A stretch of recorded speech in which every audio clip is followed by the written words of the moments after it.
Dissolution of a partnership form में assets कैसे close होती हैं, लायबिलिटी का पे आउट कैसे होता है, पार्टनर्स लोन को कैसे राइट ऑफ किया जाता है, ये सारी चीजें हम आज एक ही कॉन्सेप्ट में क्लियर करेंगे।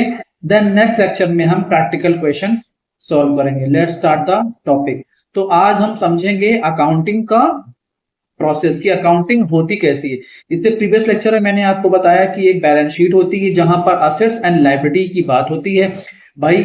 और यहाँ पर आपको ये पता है कि बैलेंस शीट में हमेशा उल्टा मामला होता है। हाँ, कि इस तरफ क्या होता है, राइट हैंड साइड तरफ डीआर होता है और इस तरफ सीआर होता है। ठीक है ना, सीआर को हम लायबिलिटी बोलते हैं और डीआर को असेट बोलते हैं। तो ये हमारा असेट वाला पार्ट है। तो यहाँ पे लिखा क्या है, आप पढ़ो, क्लोज द असेट। मैंने इससे प्रीवियस लेक्चर में बताया था कि डिसोल्यूशन का क्वेश्चन जब भी हम स्टार्ट करेंगे, अकाउंटिंग प्रोसेस की बात कर रहे हैं, जब भी हम स्टार्ट करेंगे, जब भी हम न्यूमेरिकल को करना स्टार्ट करेंगे, first of all we will have to close all types of asset. हम सबसे पहले असेट को क्लोज करेंगे। ये कॉन्सेप्ट होता है, जब क्वेश्चन लगाएंगे तो चीजें एकदम क्लियर हो जाएंगी। देखिए ये असेट वाला पार्ट है, इसे क्लोज करना स्टार्ट कर दिया।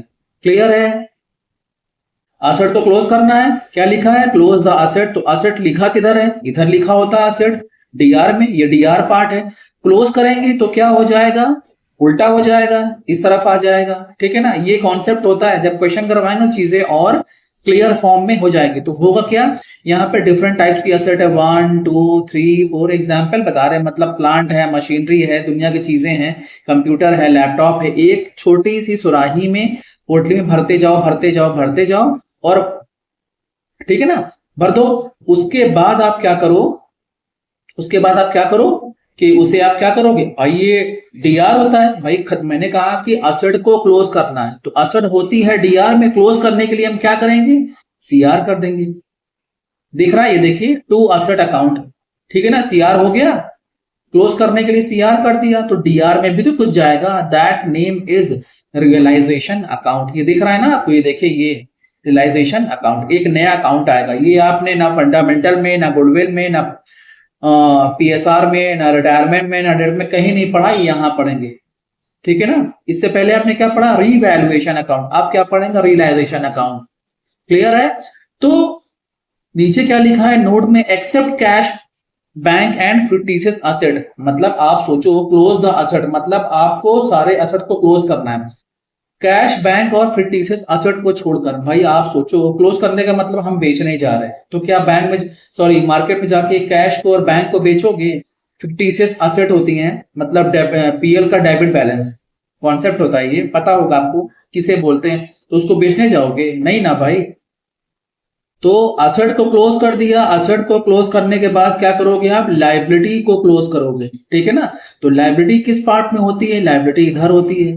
क्लोज करने के लिए क्या कर देंगे, इधर कर देंगे, मतलब सीआर को डीआर कर देंगे। देख लो आप, डीआर में है लायबिलिटी, लायबिलिटीज अकाउंट डेबिट, फिर सीआर में भी तो कुछ जाएगा, टू रियलाइजेशन अकाउंट, जैसे इससे पहले हुआ था असेट वाले केस में। क्लियर है। अब यहां पर वही चीज, असेट को हमने क्लोज कर दिया था। थर्ड स्टेप हमारा क्या होगा, फर्स्ट असेट को क्लोज किया, सेकंड हमने लायबिलिटी क्लोज किया, थर्ड क्या करेंगे, असेट रिकॉर्डेड और अनरिकॉर्डेड। रिकॉर्ड मतलब जो बुक में है, अनरिकॉर्ड मतलब जो बुक में नहीं है। तो या तो असेट बेची जाएगी बाजार में, या तो कोई partner, A B C partner है, कोई सी पार्टनर है, वो टेक ओवर कर लेगा। ऐसा होता है भाई, बेचने जा रहे हो तीनों मिलके, तीनों में से कोई एक कह रहा भाई मत बेचो बाजार में, हमें दे दो। तो जो पार्टनर लेगा वो भी तो पैसे ही देगा, फ्री में तो लेगा नहीं। वो और बात है, कम ज्यादा भाई तुम घर के आदमी हो, बट ऐसा होता है केस। क्वेश्चन आएगा समझा देंगे आपको। ठीक है, ये चीजें हैं। हाँ, तो जब बिकेगी तो जाहिर सी बात है, जब बाजार में या पार्टनर ही लेगा, टेक ओवर करेगा, तो कैश देगा, बिजनेस के पास कैश आएगा, आया कैश अकाउंट डेबिट। ठीक है ना, ये चीजें हैं। सीआर में क्या जाएगा, टू रियलाइजेशन अकाउंट। बात समझ में आ रही। या फिर कोई पार्टनर लेगा, है ना, तो पार्टनर के पास क्या होगा, पैसा जाएगा। जब पार्टनर्स का बैलेंस इंक्रीज होता है तो सीआर में जाता है। तो अगर पार्टनर पैसा देगा तो उसका बैलेंस डिक्रीज होगा, तो कहां जाएगा, डीआर में। और सीआर में क्या होगा, दोनों में से कोई एक ही आएगा। ये नहीं है कि एक मशीनरी को बाजार में बेच भी दिया और पार्टनर टेक ओवर भी कर लिया। बात समझिए, ये केस 1 है, ये केस 2 है। क्वेश्चन आएगा समझा देंगे आपको, गड़बड़ नहीं करना है।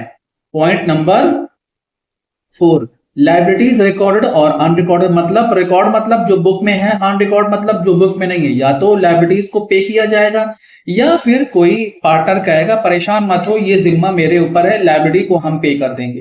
ठीक है ना। आप सोचो जब लाइबिलिटी को आप पे करोगे तो क्या होगा, पैसा जाएगा टू कैश। ठीक है ना। या फिर आप पे नहीं करोगे, कोई पार्टनर जिम्मेदार बन जाएगा, तो वो क्या हो जाएगा, वो कहेगा ठीक है भाई हम ले लेंगे। तो या तो ये केस होगा या फिर ये केस होगा, दोनों केस एक साथ नहीं होगा, डीआर में भी तो कुछ जाएगा। रियलाइजेशन अकाउंट सिंपल है।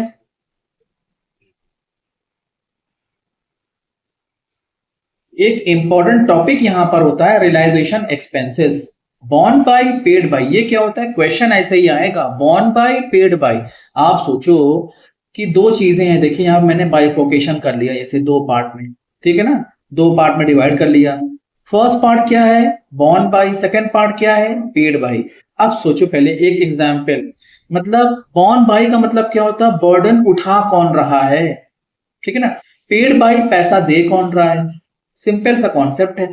अब यहां पर आपको समझाते हैं कि एग्जाम्पल से। मैंने कहा आप किसी कॉलेज में पढ़ते हो, कॉलेज में फीस है 10,000 रुपीज। पापा ने आपको बोला कि 10,000 फीस है, बेटा लो और जाकर तुम पे कर देना, मेरे पास आज इस कॉलेज आने का टाइम नहीं है। बात समझ में आ रही है ना। तो बच्चे ने क्या किया, स्टूडेंट ने क्या किया, अपने पॉकेट से पैसे निकाले और कॉलेज में फीस काउंटर पे गए, कैश काउंटर पे फीस पे कर दी। तो पेड बाई, पे किसने किया, बच्चे ने। आप सोचो अगर असल बर्डन किसके ऊपर आया, पेमेंट कौन करता है, पापा करते हैं ना। तो बर्डन किसके ऊपर आया, पेरेंट्स के ऊपर, या फिर कह लो पापा के ऊपर। बात समझ में आ रही है ना। तो ऐसे ही क्वेश्चन में आएगा borne by and paid by, कौन बॉर्न कर रहा है कौन पे कर रहा है। जब क्वेश्चन आएगा तो चीजें एकदम क्लियर कट हो जाएंगी। बस वही चीज है। अब इसे हम ऐसे समझेंगे।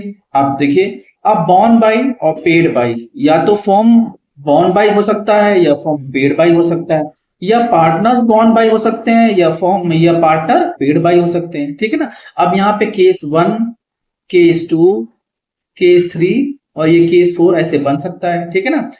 मतलब ये लिखा है डेबिट, ये लिखा है क्रेडिट, ये लिखा है डेबिट, ये लिखा है क्रेडिट। ठीक है ना।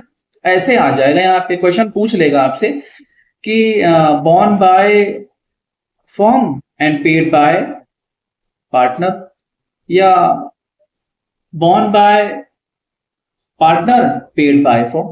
जब क्वेश्चन करवाएंगे तो चीजें एकदम क्लियर कट हो जाएंगी।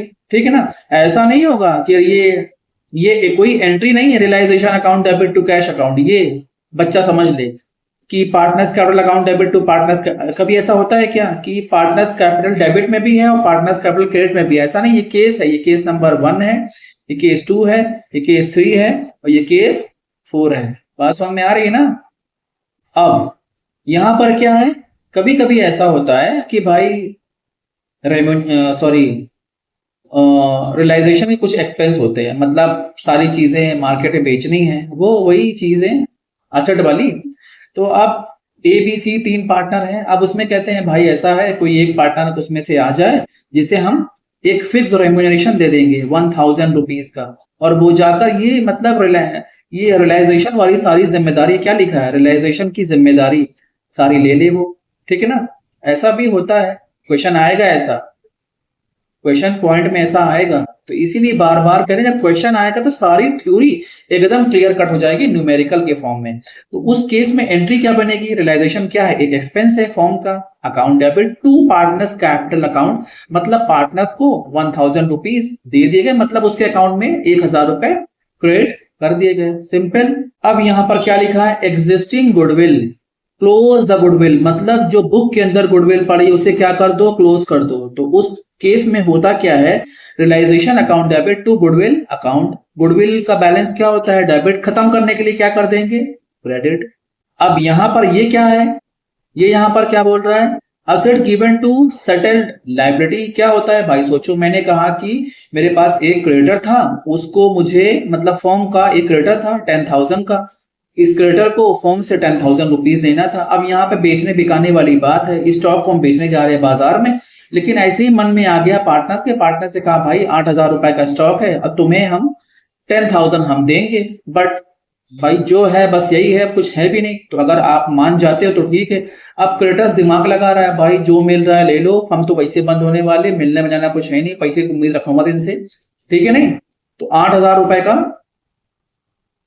स्टॉक लेके चले गए क्रेडिटर्स। भले 2,000 रुपए का लॉस, बट वो लॉस नहीं माना जाएगा। क्यों भाई? सोचो, बेचारे के पास कुछ है नहीं, दुकान बंद होने वाली है, 8,000 का स्टॉक ले लो वरना वो भी हाथ से निकल जाएगा। तो आप सोचो क्या हो सकता है।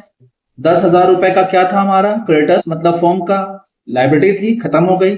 सीआर था, डीआर कर दिया, ये डीआर हो गया, ठीक है ना। अब कैश हमारे मतलब स्टॉक हमारा डेबिट था, उसको क्रेडिट कर दिया, 8,000 रुपए का, खत्म हो गया। सीआर था, सॉरी डीआर था, सीआर कर दिया, खत्म हो गया। नुकसान कितने का हो गया? फायदा कितने का हो गया? तभी तो लिखा है सीआर में। किसकी बात कर रहे हैं? फॉर्म की बात कर रहे हैं, 2,000 रुपए का। तो एंट्री क्या बनेगी? Realization account debit to realisation account 8,000 से एंड टू रियलाइजेशन अकाउंट 2,000 से। तो क्या लिखा है? Final agenda, no entry required. ऐसा कुछ नहीं होता है भाई। आप सोचो, कभी कभी ऐसा होता है क्या? रियलाइजेशन अकाउंट डेबिट 10,000 से, फिर टू रियलाइजेशन अकाउंट डेबिट 8,000 से, फिर टू रियलाइजेशन अकाउंट डेबिट 2,000। ऐसा कुछ नहीं होता भाई। तो उस केस में क्या होगा? No entry will be required. कोई एंट्री पास करने की जरूरत नहीं। वो और बात है कि आपका 2,000 रुपए का फायदा हो गया होगा। आप अपने अकॉर्डिंग सोचो। क्रेडिटर्स को फायदा हुआ, नुकसान हुआ, वो और बात है। बात समझ में आ रही है ना? If question is silent then tangible asset which can be touch, जिसे हम छू सकते हैं। भाई क्वेश्चन साइलेंट है, कुछ नहीं बोल रहा, तो हम क्या करेंगे? जो बुक वैल्यू है, मशीनरी है, प्लांट है, कुछ भी है, उसे हम क्या करेंगे? बुक वैल्यू पर सोल्व कर देंगे। मतलब कुछ कह ही नहीं रहा है कि कितने की बेची जाएगी, तो बुक वैल्यू पर सेल कर देंगे। Intangible asset which can not be touch, जैसे कॉपीराइट, पेटेंट होता है ना, ट्रेडमार्क, उसकी वैल्यू क्या होगी? निल। ये साफ साफ लिखा है, निल। आउटसाइड लायबिलिटी क्या होती है? पहले आप पढ़ लो, ये देखो, including creditors, BP loan, relative loan, EPF, outstanding expense, etc, किस वैल्यू पर सेल की जाएगी? सोचो आप, मतलब पे आउट की जाएगी, राइट ऑफ की जाएगी बुक वैल्यू पर। आईएफआर की बात करते हैं यहाँ पर, इन्वेस्टमेंट फ्लक्चुएशन रिजर्व, ठीक है ना। 10,000 का बना एक मटका बनता है, जिसमें कभी कोई दिक्कत होगी तो भाई ठीक है, हम लोग क्या करेंगे? उस दिक्कत को इस मटके से दूर करेंगे। 10,000 का ये आईएफआर बना हुआ है। अब इसे भी क्या करना है? हमें खत्म करना है। तो इसकी मतलब ये किस तरफ जाती है बैलेंस शीट में? सीआर में, मतलब लाइबिलिटी में। खत्म करने के लिए क्या करेंगे? इसको हम डीआर कर देंगे। एंट्री कैसे पास होगी? आप देख लो, IFR account debit to realisation account. भाई सीआर था, डीआर कर दिया, देखो डीआर किया। रियलाइजेशन अकाउंट में ट्रीटमेंट कैसे होगा इसका? By IFR account 10,000। ये न्यूमेरिकल के पॉइंट ऑफ व्यू से बता रहे हैं, जब करवाएंगे, बार बार बात बोल रहे हैं, चीजें एकदम क्लियर कट हो जाएंगी। WCR इंपॉर्टेंट टॉपिक है, ठीक है ना। ये यहां पर देख लो, WCR। अब देखो यहां पर आप, ये थोड़ा सा अच्छा टॉपिक है। अब सोचो, मैंने कहा एक WCR बनाया था, फॉर्म के पास WCR बना हुआ है, ठीक है ना, वर्कमैन कॉम्पनसेशन रिजर्व बना हुआ है। रिजर्व में कितना पैसा पड़ा हुआ है? सॉरी मैंने लिखा नहीं, लिख दे रहे हैं यहाँ पर, 10,000, ठीक है ना, पड़ा हुआ है। अब सोचो लाइबिलिटी आ गई, मतलब एक वर्कमैन था, उसका हाथ जल गया। एग्जाम्पल दे रहे हैं, कितने देने पड़े एक बार? केस 1 में 2,000, एक बार 10,000 और एक बार 13,000। बात समझ में आ रही? पहले केस 1 आप समझो क्या होता है। केस 1 में WCR में कितने पैसे, रिजर्व कितने का बना था? 10,000 का, ठीक है ना। अब यहाँ पे दो अकाउंट बनाएंगे, एक अकाउंट बनाएंगे रियलाइजेशन का और एक अकाउंट बनाएंगे पार्टनर्स कैपिटल का।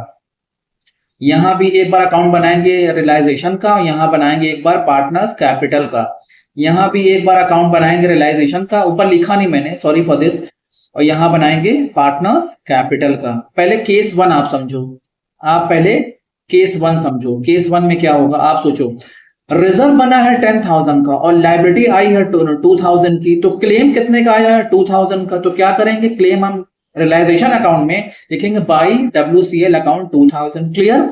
10 माइनस 2, 10 का रिजर्व बना था, 2 चला गया, क्लेम में बचा कितना? 8,000। अब इस 8,000 का क्या होगा? पार्टनर्स कैपिटल में, पार्टनर्स अपने ओल्ड रेशियो में डिस्ट्रीब्यूट कर लेंगे, ABCD जो भी है उनका रेशियो जो भी है। क्लियर है ये चीजें? अब उसके पास उस 2,000 को, इस 2,000 को क्या होगा? टू कैश में दे। भाई एक बार क्लेम आया, एक बार देना भी तो होगा। बात समझ में आई? केस 2 की बात करते हैं, पहले इसको थोड़ा सा साफ कर दें, गंदा हो गया काफी ना, ठीक है।